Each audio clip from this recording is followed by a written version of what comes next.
Bienvenue à l'émission. Des coups de feu sur 2 écoles juives à Montréal, des bousculades à l'Université Concordia, la guerre Hamas-Israël provoque des tensions ici, chez nous. À tel point que Justin Trudeau et François Legault lancent des appels au calme ce matin, en particulier vis-à-vis de ce que vous voyez en ce moment. Ce qui s'est passé hier à l'Université Concordia. Des pro-Palestine, pro-Israël se sont affrontés dans les locaux de l'université. Donc, appel au calme lancé ce matin par les 2 premiers ministres, M. Trudeau et M. Legault, questionnés sur la possibilité d'interdire les manifestations liées au conflit. Le premier ministre Legault a répondu qu'il n'écarte rien, mais qu'il souhaite que les gens manifestent pacifiquement. La ministre de l'Enseignement supérieur et le ministre de la Sécurité publique ont par ailleurs écrit aux dirigeants des universités et des cégeps pour leur demander d'assurer la sécurité sur leur campus.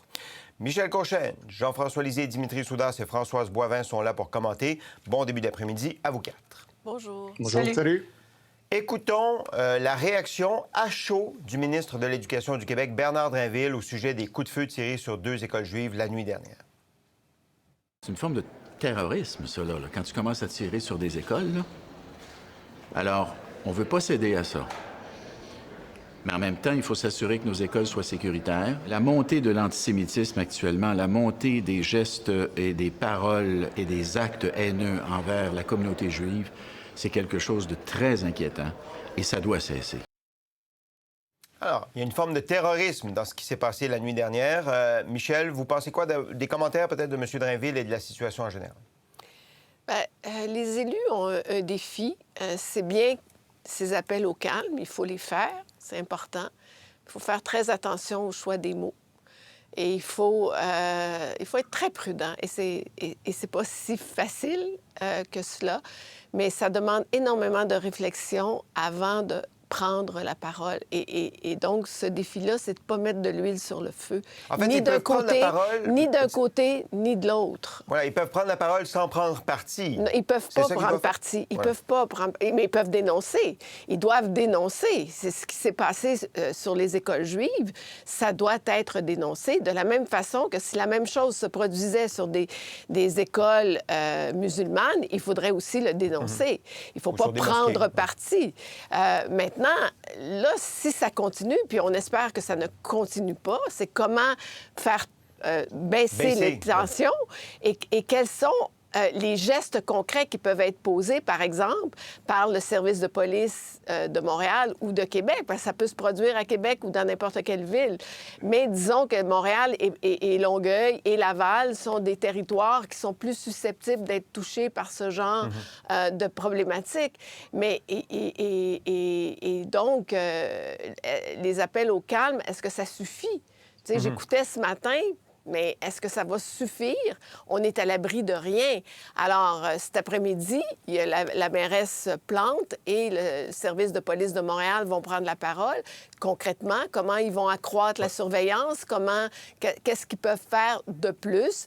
Et oui, de lancer l'appel à la population que s'il y a quelques menaces qu'on peut détecter, on a la responsabilité et l'obligation d'en informer les autorités.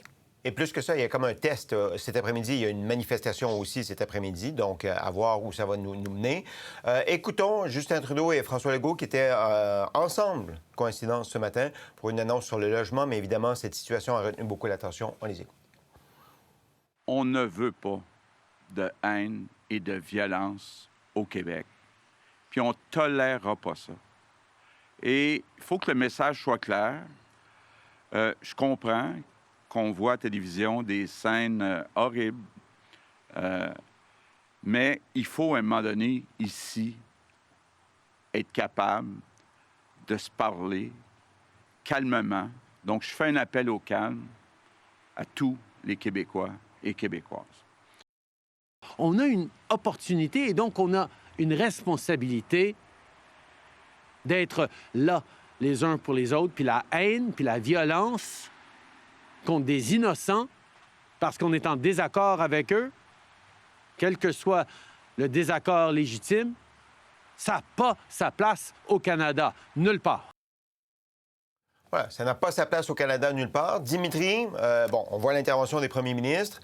Dans cette même conférence de presse, M. Legault, à un moment donné, se fait demander est-ce que vous songez à interdire les manifestations liées au conflit Hamas-Israël? Il dit je n'exclus rien, mais j'invite les gens à manifester pacifiquement. Vous décodez quoi? Est-ce qu'on devrait interdire les manifestations? Bien, c'est une question si large que vous posez, Sébastien.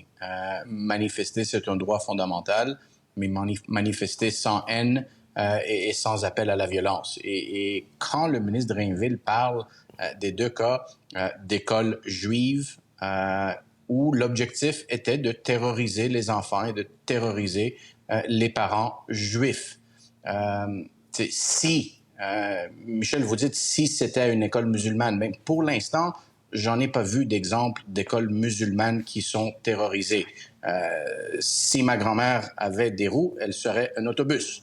Non, mais c'est pas tu peux pas l'exclure, Dimitri. Tu peux pas l'exclure. Non, mais pour l'instant, c'est des Juifs qui sont terrorisés à cause d'un conflit commencé par un groupe terroriste avec des actes monstrueux de barbares où ils ont tué plus de 1400 Israéliens. Donc, le gouvernement, puis on en a parlé plus tôt cette semaine, si la politique continue à être « je vous demande d'arrêter », sinon, je vous redemande d'arrêter, et il n'y a pas de conséquences pour ce type de manifestation, mais les gens vont dire, OK, mais Trudeau, Legault, le ci, le ça nous disent de ne pas faire ci, de ne pas faire ça, mais nous, on peut le faire quand même sans aucune conséquence.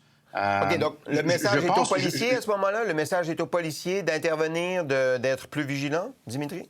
Ben non, le message, c'est à eux-mêmes de s'écouter et de faire en sorte que les policiers ont les outils nécessaires. Les lois, une loi d'urgence peut-être, mais ça doit aller au-delà des paroles. OK. Mais qui est l'outil des politiciens? C'est la police? Je veux dire, en gardant la séparation des pouvoirs, là, on s'entend, là, mais... L'outil des politiciens, c'est de légiférer le code criminel, le gouvernement fédéral alors, et c'est ça l'outil pour les policiers pour pouvoir intervenir. On a des avocats sur l'émission et ils vont pouvoir en dire plus. Mais moi, ce que je dis, c'est arrêtons avec la politique de dire arrêtez. Puis, si les gens n'arrêtent pas, ben OK, on attend pour demain pour voir si les choses seront meilleures. D'accord. Françoise, est-ce que ça vous préoccupe, ce que vous voyez, ce qui s'est passé à Concordia hier, ce qui s'est passé avec les écoles juives la nuit dernière? Avez-vous l'impression qu'il y a comme un glissement dans le climat social? Alors, définitivement qu'il y a un glissement dans le climat social, et pas seulement du côté des communautés qui sont un petit peu touchées ici même au Canada parce qu'ils voient au Moyen-Orient. Il y a des gens qui n'ont jamais été au Moyen-Orient et qui sont aussi extrêmement touchés par ce qu'ils voient d'un côté comme de l'autre.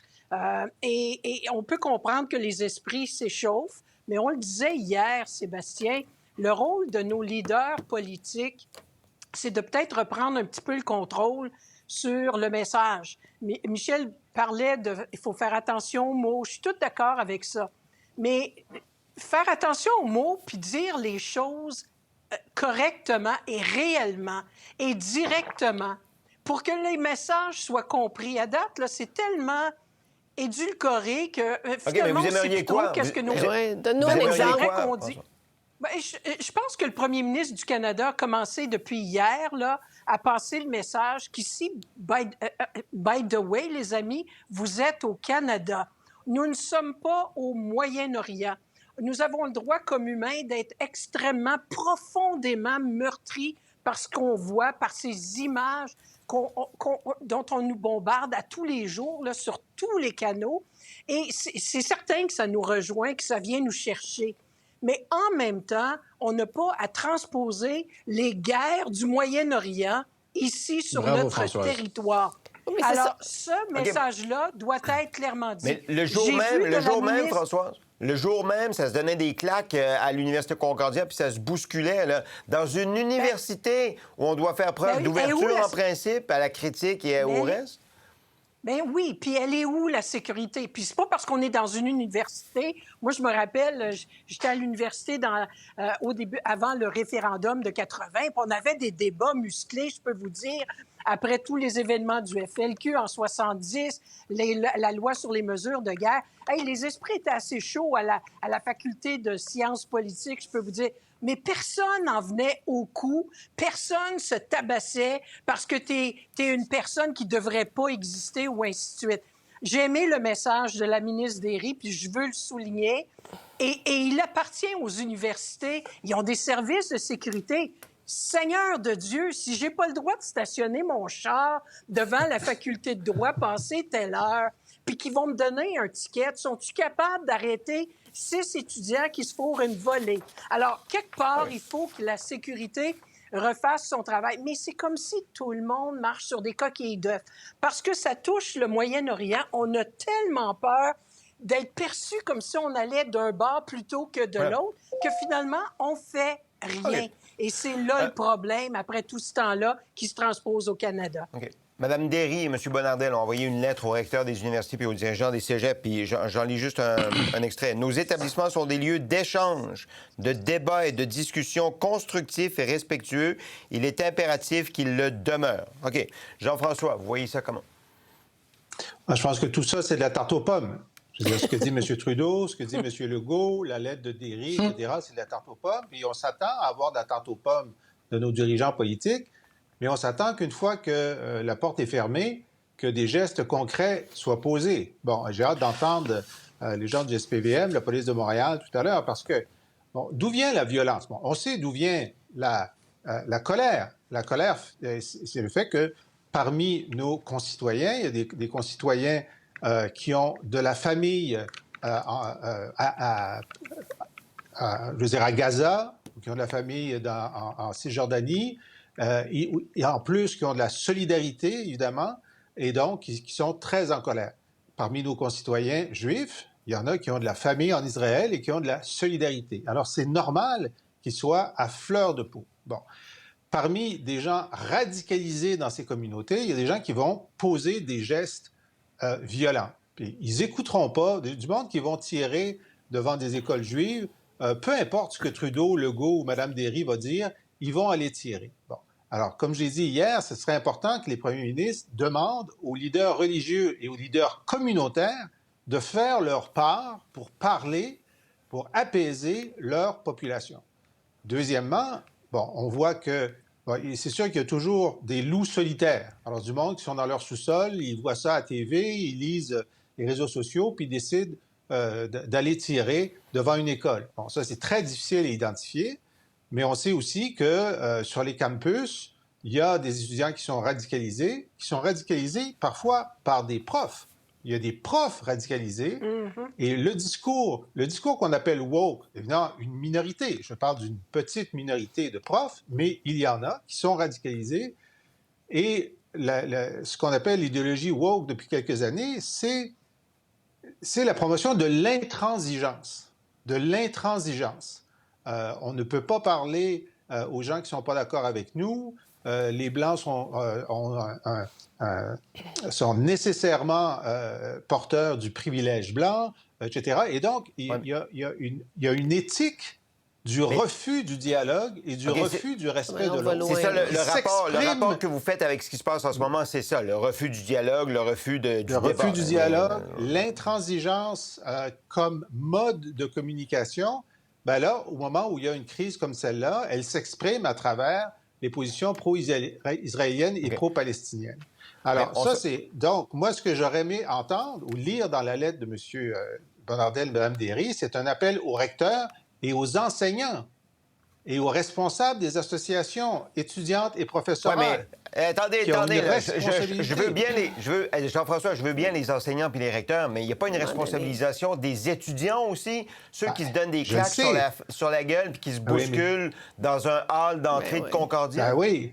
Ben oui. Alors donc, c'est sûr que des gens qui commettent des délits, que ce soit des propos haineux ou des voies de fait, doivent en subir immédiatement les conséquences. Et ce que je disais hier sur la manifestation, la pire chose à faire, c'est d'interdire les manifestations, parce que pour un certain être nombre de pire. gens, c'est leur soupape. Ben C'est oui. leur soupape. Exact. Ils sont Ben allés oui. crier contre Ça va Israël être pire. pendant une demi-heure ou contre le Hamas, mais ensuite ils rentrent à la maison satisfaits d'avoir participé au débat. Si tu leur interdis ça, ben, il y en a une partie qui va dire, mais je vais prendre ça en main moi-même, OK. puis on va les radicaliser. Donc, comme je le disais hier, ce qu'il faut faire, c'est dans une manif, si quelqu'un a une pancarte mort aux Juifs ou mort aux Arabes, ben, tu l'arrêtes. Tu OK, l'identifies, tu l'arrêtes le lendemain chez lui. tu vas le chercher dans la manifestation, puis Pas dans la manif. Pas dans la tu manif. sors de Tu là. l'identifies, tu vas le chercher le lendemain. Ou tu le D'accord. prends à la OK. fin de la manif. OK.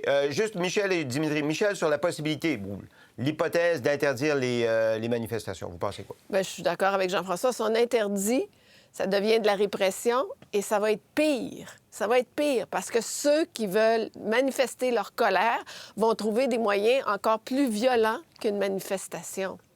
Alors, je vois pas... en tout cas, on n'est pas rendu là. Tu sais, tantôt, Dimitri disait, oui, mais on attend. Mais à un moment donné, moi, je répète, il faut pas que personne en autorité mette de l'huile sur le feu. Mettre de l'huile sur le feu, ça ne va rien régler. Et donc, dans ce sens-là, et c'est là que la vigilance des autorités devient extrêmement importante. Les autorités qui, politiques ou religieuses? Les- Tous. OK. Politiques, religieux et Policiers. policiers, parce qu'ils ont le renseignement. Alors, il faut qu'ils envoient des gens anonymes vérifier s'il y a, comme disait, je pense, Jean-François, des éléments radicalisés qui font partie de la manifestation. Rappelons-nous, à une certaine époque, manifestation, les Pol Pot. Hein? Ils faisaient vraiment en sorte Le Black que... Bloc. Les Le Black Black Bloc. Bloc. J'ai dit, Ouais, qu'est-ce que j'ai Pol dit? Pot, c'est Les Black Pol Bloc. Pot. Ouais, c'est au Cambodge, ça. Il contribuait à faire en sorte que la manifestation dégénérait. Alors, on n'est pas à l'abri de ça dans le contexte actuel et les services policiers sont capables, à mon avis, en tout cas, j'espère qu'ils sont capables d'identifier ces éléments-là qui vont susciter cette haine et cette violence. Mais là où je suis d'accord avec mes collègues, c'est que c'est pas clair de la part de nos dirigeants que les instructions aux services policiers ou au DPCP, un avant l'autre, dépendant des situations, ont ces instructions pour agir. Et on ne sent pas que ça agit suffisamment. Et c'est ce qu'on s'attend à entendre voir. cet après-midi. OK. Dimitri. D'habitude, c'est Jean-François qui fait des propositions, mais aujourd'hui, j'en ai une. Pour les étudiants, vous savez, on a tous été étudiants. Puis une des choses qu'on aimait faire, on aimait faire le plus, c'est de manifester. Mais le moment que la violence et la haine devient partie prenante de ce que nous faisons, ma proposition est la suivante. Vous savez, aller à l'université, tu dois soumettre ta demande et tu dois être accepté.